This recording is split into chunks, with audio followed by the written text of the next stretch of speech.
প্রথমেই একটা পাত্রের মধ্যে আমি চিকেন নিয়ে নিয়েছি। চিকেনটা ভালো করে ধুয়ে পরিষ্কার করে নিয়েছি। এখন এই চিকেনের মধ্যে আমি মশলা মাখিয়ে নেব। দিয়ে দিচ্ছি 1 চামচ আদা রসুন বাটা, 1 চামচ লঙ্কার গুঁড়ো, হাফ চামচ হলুদ গুঁড়ো, 1 চামচ ভাজা ধনে গুঁড়ো, 1 চামচ ভাজা জিরে গুঁড়ো, স্বাদমতো লবণ, আর দিয়ে দিচ্ছি 1 চামচ কাশ্মীরি লঙ্কার গুঁড়ো, তবে আপনারা চাইলে নাও দিতে পারেন। সব কিছু মিশিয়ে নিয়েছি। এখন গ্যাসের ফ্লেম চালু করে একটা কড়াই বসিয়ে দিয়েছি। তার মধ্যে তেল দিয়ে দিয়েছি আমি। তেলও গরম হয়ে গেছে। এখন গ্যাসের ফ্লেম মিডিয়ামে করে দিয়েছি। তেলের মধ্যে এখন দিয়ে দিলাম গোটা গরম মশলা। গরম মশলা 2 সেকেন্ড ভেজে নেব।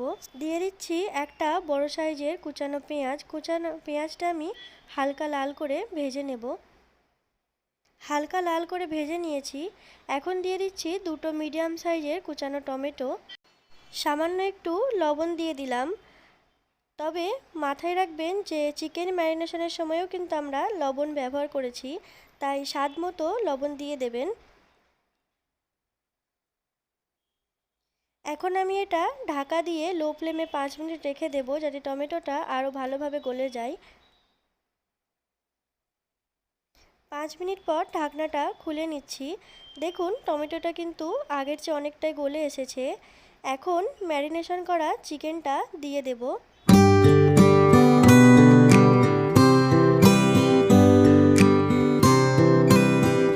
চিকেন দিয়ে লো ফ্লেমে আমি ভালো করে কষিয়ে নেব যতক্ষণ না তেল ছেড়ে আসছে।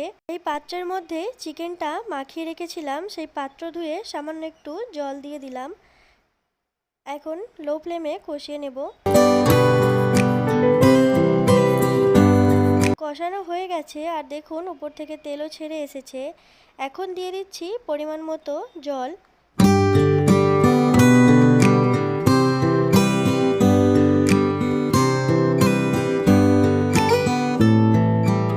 ঢাকা দিয়ে 5 মিনিট মিডিয়াম আঁচে ফুটিয়ে নেব। 5 মিনিট পর ঢাকনা খুলে দিয়ে দিচ্ছি সামান্য একটু ধনেপাতা কুচানো ও 1 চামচ গরম মশলার গুঁড়ো।